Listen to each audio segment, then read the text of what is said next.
Nah, ini saya tunjukkan ya. Jadi ini yang disebut sebagai gastrolith lobster atau inti kalsiumnya lobster.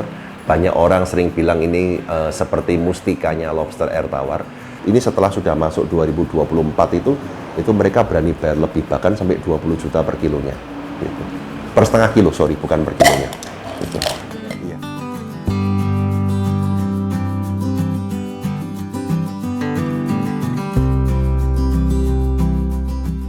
Nama saya Fendi Purnomo, orang biasa memanggil saya Fendi. Saya adalah pemilik dari Lobster Air Tawar Surakarta, aka Fendi Farm, yang bertempat di Ulanganharjo. Sebenarnya waktu itu kita dari coba-coba dulu sih. Jadi saya habis lulus kuliah atau mendekati lulus kuliah sekitar tahun 2010-an. Itu saya ada ketertarikan di bidang aquaculture ya, dan salah satu waktu itu yang menjadi ketertarikan saya di bagian udang. Dan selepas lulus kuliah saya mulai melakukan riset saya di tempat ini juga, sekalian meneruskan usaha orang tua yang lain juga. Keunggulannya yang pertama dari segi ekonomi dulu ya, saya lihat lobster ini ekonominya cukup stabil karena binatang ini sudah masuk ke Indonesia dari awal tahun 2000-an. Mulai booming sekitar 2003-2004, Anda bisa googling sendiri kalau mau cek. Sekarang sudah 2024. Jadi sudah 24 tahun lebih, dan selama 24 tahun ini kondisi ekonominya selalu baik-baik saja. Pasarnya pasti naik turun, tapi kurvanya naik terus. Terus yang kedua yang saya bikin suka dengan lobster air tawar itu karena tempatnya tidak terlalu ribet, persiapan perlengkapannya juga tidak terlalu ribet. Yang penting Anda punya lahan yang tidak terlalu sempit, bisa diisi air ya, yang bersih, bening, tidak berbau, itu lobster bisa langsung dicemplungkan. Jadi perawatannya sangat mudah. Yang ketiga juga cost-nya sangat murah, dari segi listrik, air, dan pakan itu sangat murah sekali. Kalau untuk pemasarannya terus terang kita lebih sering sekarang ini ke arah farmasi. Jadi sudah agak jarang ke arah yang lobster konsumsi.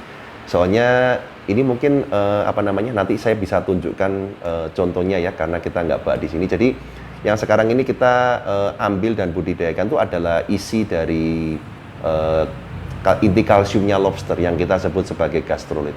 Itu kepakai untuk farmasi untuk saat ini.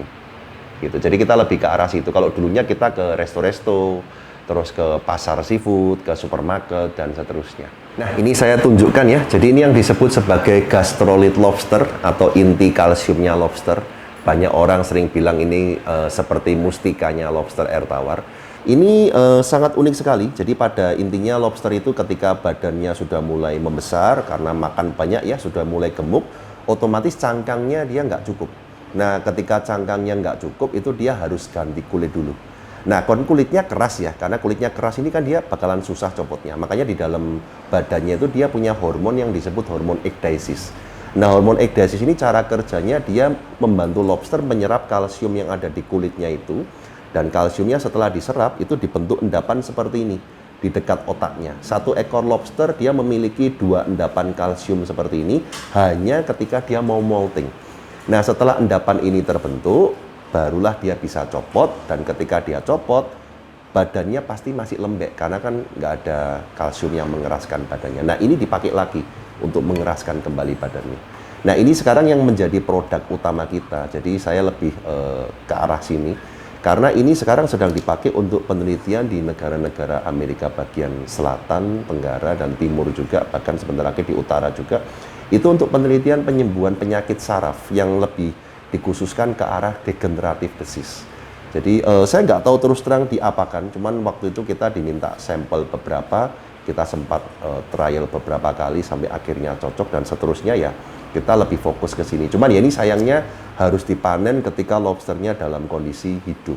Jadi hidup itu langsung dibelah, langsung diproses. Nah, yang jadi pokok permasalahannya tidak di setiap lobster hidup itu ada, karena ini hanya terbentuk ketika mau molting. Gitu. Jadi ya agak susahnya di situ, makanya harganya bisa mahal. Karena satu ekor lobster paling cuma bisa memproduksi ya kurang lebih 5-7 gram. Paling kenceng ya mungkin 10 graman saja. Kalau saya pertama kali trial itu setiap setengah kilo dihargai 15 juta untuk yang ini. Itu ongkos kirimnya mereka tanggung semua. Tapi nanti setelah sudah masuk 2024 itu mereka berani bayar lebih, bahkan sampai 20 juta per kilonya. Gitu. Per setengah kilo, sorry, bukan per kilonya. Gitu. Iya. Jadi nggak mau lobsternya harus dibelah dua. Harus diambil, ya. Dan nggak selalu ada, itu yang paling menyebalkan di bagian situ. Karena itu hanya terbentuk momen ketika dia mau molting. Karena ketika dia molting, waktu copot, kan dia kan badannya lembek. Nah, dia butuh mengeraskan kembali. Butuh mengeraskan badannya kembali. Nah, itu dia mengeraskan badannya kembali pakai cadangan kalsium ini tadi yang diambil dari kulitnya yang sebelumnya. Gitu. Jadi ya ada harga, ada barangnya juga.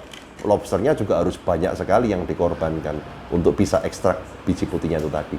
Dan problemnya itu nggak bisa dibiarkan terlalu lama, begitu dibedah harus langsung dipakai.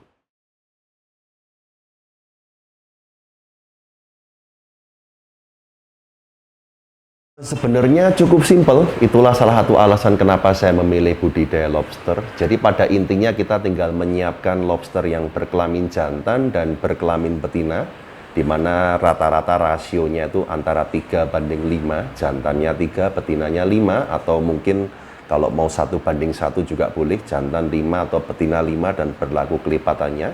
Kita tinggal campur begitu saja, taruh di tempat yang gelap, itu mungkin setiap minggunya kita bisa cek, nggak lama yang betinanya akan bertelur.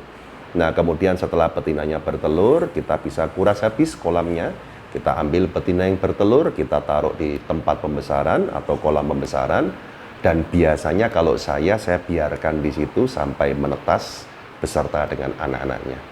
Nanti kira-kira kalau sudah makan waktu sekitar beberapa bulan, itu anak-anaknya sudah mulai besar dan kelaminnya sudah mulai dibedakan, bisa dibedakan, baru kita kuras habis dan kita pisahkan berdasarkan kelaminnya, yang anak-anaknya itu tadi.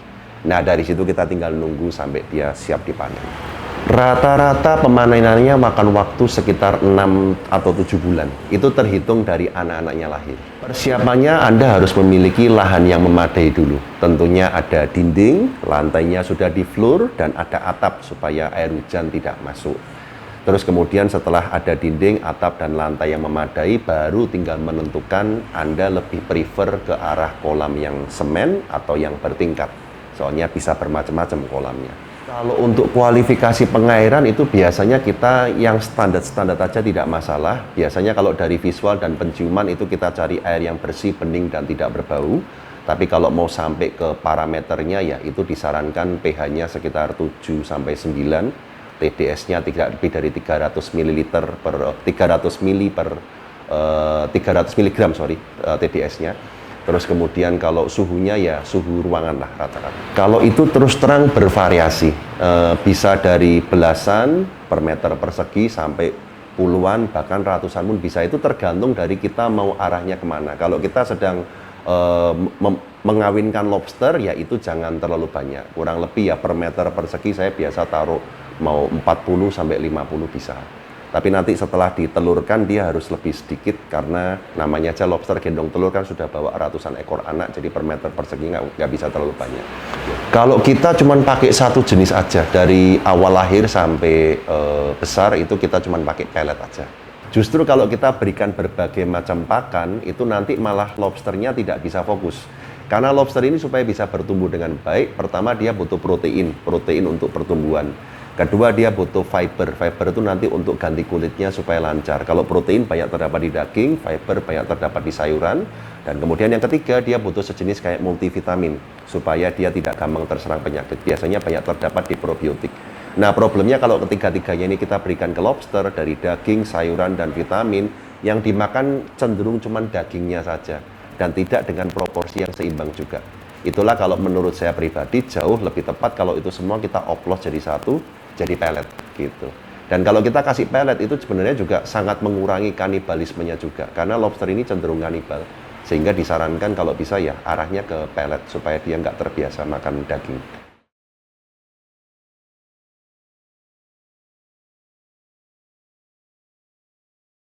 Kalau penyakit terus terang awal-awalnya bermacam-macam karena kan kita juga coba lobster dari sana sini ya. Cuman kalau sekarang sudah nggak ada karena kita close system. Jadi kita juga berhati-hati supaya jangan campuran lobster dari sumber-sumber yang kita tidak kenal. Selama kita bisa menjaga agar close system atau sistem tertutup aman, tidak ada penyakit yang aneh-aneh. Cuman lobster ini punya satu keunikan, yaitu ketika dia berhasil bertelur, anak-anaknya yang sudah lahir di lokasi tempat tersebut, itu dia langsung bisa adaptasi dengan cuaca di daerah itu. Tidak peduli seberapa ekstrimnya, ya asal jangan sampai beku atau mendidih ya, itu dia langsung bisa adaptasi. Jadi saya amat menyarankan bagi yang mau budidaya, kalau Anda merasa tempat tinggal Anda dari segi cuaca dan airnya sangat ekstrim, itu disarankan untuk memakai indukan. Karena mungkin indukannya nggak bisa bertahan, tapi nanti anak-anaknya yang berhasil menetas dan besar di tempat Anda, itu dia bisa lebih cepat dan jauh lebih baik adaptasinya. Kalau untuk kolam sendiri, saran pribadi saya itu dari segi total luasnya itu minimal 60 meter persegi, kalau bisa kelipatannya. Dan kemudian kalau dari segi jumlah itu sebisa mungkin kelipatan 4, minimal 4 atau kelipatannya. Karena alasan yang logis ya, lobster pertama butuh tempat untuk memisahkan jantan dan betina, butuh tempat untuk perkawinan, butuh tempat untuk pembesaran, pensortiran, karantina, dan seterusnya. Jadi yang nggak bisa terlalu sedikit. Nah ini juga salah satu dari keunggulan lobster. Anda mau pelihara pakai aerator bisa, nggak pakai aerator pun juga bisa. Cuman ya itu, kalau Anda pelihara lobster tanpa aerator, panennya bakalan jauh lebih lama. Biasanya kalau pakai aerator kira-kira panen bisa 6-7 bulan. Kalau tanpa aerator mungkin bisa mendekati setahun. Kalau saya untuk saat ini, awal-awal penjualan kita pasarkan di dalam kota sama di luar kota. Jadi ya di supermarket dulu ya, Hypermart, Lotte Mart. Cuman kalau untuk saat ini kita yang lebih fokusnya pasarnya yang malah ke luar negeri. Karena kita untuk kebutuhan farmasi. Untuk saat ini kita pasarannya di Amerika bagian selatan, daerah Brasil, timur, tengah, sama bagian daerah Kanada juga. Di samping itu kita juga mulai merambah ke Jepang sama China juga mungkin sebentar lagi. Kalau untuk per bulannya itu kurang lebih ya 20 sampai 30 ton lah, itu paling sedikit ya, paling sedikit segitu kira-kira. Kalau cara nyari pasarnya terus terang saya mulainya dari media sosial. Jadi waktu itu karena saya pasang foto dan video kemana-mana, itu ada beberapa customer dari luar negeri yang mengkontak saya karena mereka butuh gastrolit atau biji putihnya itu tadi. Kalau Anda mengikuti Instagram saya @lobsterairtawarsurakarta, di situ saya post sebagian kecil dari pemasaran saya kemana saja, termasuk ini juga. Gitu, saya post semua resinya, pengirimannya kemana aja. Dan beberapa contoh-contoh juga kalau pengen tahu jenis-jenis kolamnya, terus kemudian cara-cara pemeliharanya, kita ada edukasi gratis di situ juga. Gini, kalau menurut saya ya, suatu bisnis itu kalau mau dikerjakan dan membuat Anda sampai berhasil dan sukses, itu kuncinya sebenarnya cuma satu, yaitu harus disiplin dan kerja keras.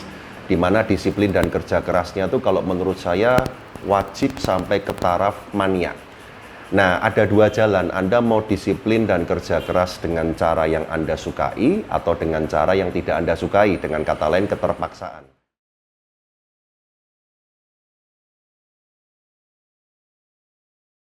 Jangan lupa untuk subscribe, like, dan komen, dan share juga untuk video Punca Media. Saya mengucapkan terima kasih yang sebesar-besarnya untuk Punca Media, dan mari kita berwirausaha, ciptakan peluang usahamu sendiri. Oke ya, tetap sukses dan tetap semangat. Salam Capit.